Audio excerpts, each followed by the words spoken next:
आपल्याला दिलीप वळसे पाटील साहेब, शिवाजीराव आढळराव, आपण महायुतीचे उमेदवार म्हणून त्या ठिकाणी चाललेलो आहे.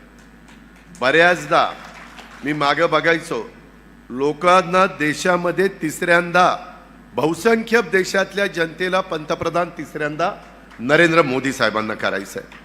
हा जनतेचा साधारण कौल आहे. जर आपण त्याच्यामध्ये सर्वे केला तर तेच पाहायला मिळत आहे.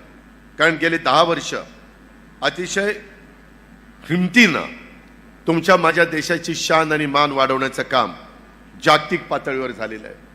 कधी तुमच्या माझ्या देशाला जगाच्या वेगवेगळ्या भागामध्ये एवढं वेलकम केलं जायचं नाही, एवढं महत्त्व दिलं जायचं नाही. दिलं जायचं पण आत्ताच्या तुलनेमध्ये एवढं नाही. आणि ते होत असताना त्यांनी ज्या प्रकारे प्रकल्प हातामध्ये घेतले, मग गेल्या 10 वर्षामध्ये ज्या प्रकारचे नॅशनल हायवे झाले, प्रचंड मोठ्या प्रमाणावर पोर्ट, बंदरं, त्याचा विकास चाललेला आहे. प्रचंड मोठ्या प्रमाणावर विमानतळ, त्याचा कायापालट होतोय. परवा पंतप्रधानांनी आपलं पुण्याचं टर्मिनलचं उद्घाटन केलं. आपल्या ऑनलाईनवर जवळपास 1 लाख कोटीची वेगवेगळी विमानतळाची उद्घाटनं झाली. आपल्या इथं 500 कोटीचं टर्मिनल केलंय.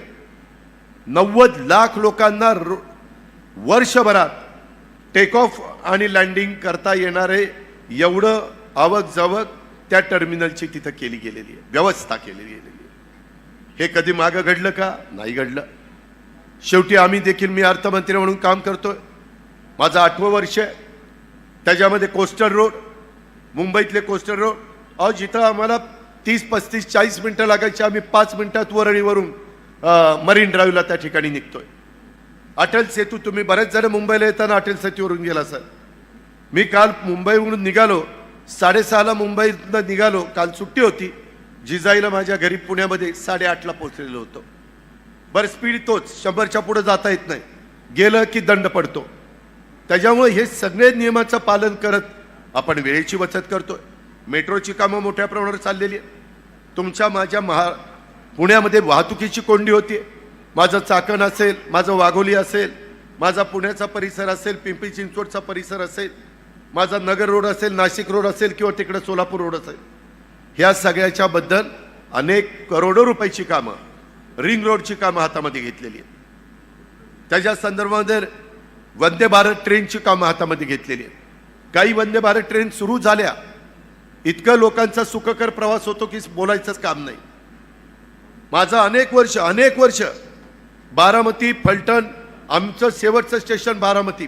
आम्हाला नेहमी वाटायचं बारामतीपासून पुढं फलटण आणि खाली साऊथला आपल्याला जाता आलं पाहिजे. काम होत नव्हतं. शेवटी आम्ही हा निर्णय ज्यावेळेस घेतला आणि त्याच्यानंतर मी मोदी साहेबांना भेटलो, त्यांना म्हटलं, साहेब हे आमचं 10-15 वर्ष पडलंय काम, आम्हाला तिथं पुढं जाताच येत नाही. त्यांनी सांगितलं, अजित, पुढं माझं ऑनलाईन मी वेगवेगळ्या रेल्वे स्टेशनची, रेल्वे मार्गाची भूमिपूजन उद्घाटन करणार आहे. त्याच्यात बारामती फलटण आलं आणि ते काम झालं. मित्रांनो, बहुजन समाजाच्या भल्याकरता, माझ्या आदिवासी समाजाच्या कल्याणाकरता, माझ्या मागासवर्गीय समाजाला इतरांच्या बरोबरीनं आणण्याच्या करता जर विकास करायचा असेल तर केंद्र आणि राज्य सरकार एका विचाराचा असेल तर करोडो रुपयाचा पैसा हा आपल्याला खेचून आणता येतो.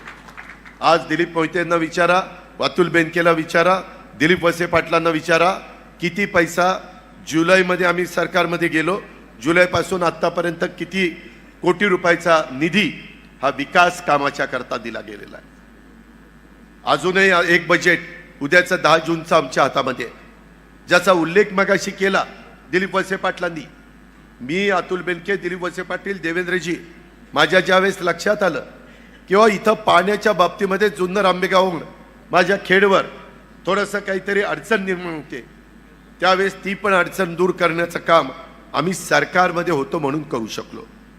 आज आपल्या केटीवेअरला पाणी सोडण्याच्या करता जे धरणामध्ये आरक्षण ठेवायचं असतं ते मित्रांनो ठेवलं गेलं नाही.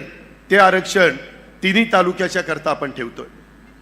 हे मगाशी म्हणाले ना दिलीप मोहिते पाटील की चास कमान, 72च्या दुष्काळामध्ये चास कमान कालवा झालाय. पोपटराव गावडेंना विचारा, त्याच्यामध्ये पाणी एवढं पाझरतंय, पाणीच पुढे सरकत नाही टेलला. त्याच्याकरता लाईनिंग करण्याचा निर्णय घेतलाय. कॅनॉलला लाईनिंग असा कागद टाकला जातो आणि त्याच्यावर लाईनिंग केलं जातं. लाईनिंग केल्यावर पाण्याची प्रचंड बचत होते. दिलीप मोहिते पाटील सारखं तुम्ही म्हणता 80% त्याच्यातनं जी बचत होईल ते सगळं पाणी मी खेड तालुक्याला दिल्याशिवाय गप्प बसणार नाही. तुम्ही काळजी करू नका.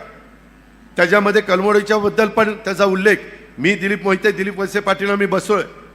जरी आम्ही एका परिवारातले असलो आणि त्या परिवारात आज शिवाजीराव आढळराव पाटील आणि त्यांचे सगळे सहकारी आलेत. आपण सगळ्यांना आता एकत्र काम करायचं आहे आणि हे काम करत असताना माझा जुन्नर आंबेगाव, माझा खेड, माझा शिरूर हवेली ह्या सगळ्या परिसराचा कायापालट करायचा आहे. आणि हा कायापालट करत असताना दिवसेंदिवस माझी दिलीपरावांची 7वी टर्म आहे. 7व्या टर्मला आम्ही आमदार झालो आणि प्रत्येक टर्मला आम्ही अधिकची कामं आमच्या मतदारसंघात केली. तुम्ही काढा पहिल्यापासून 90 ते 95, 95 ते 99, 99 ते 2004, 2004 ते 9, 9 ते 14, 14 ते 19 आणि 19 ते 24. आता तरी आमची 2.5 वर्ष करोनामध्ये गेली. जगातच आलं होतं. माणसांना जगवणं कर्तव्य होतं. आम्ही आमच्या स्वतःची फिकीर केली नाही. दर शुक्रवारी पुण्यामध्ये मीटिंग व्हायची. सगळ्या आमदारांना आम्ही हजर राहायचो आणि त्याच्यामध्ये निर्णय घ्यायचो. कुठं ॲम्ब्युलन्स पाहिजे, कुठं त्या ठिकाणी ऑक्सिजनचा प्लांट टाकला पाहिजे.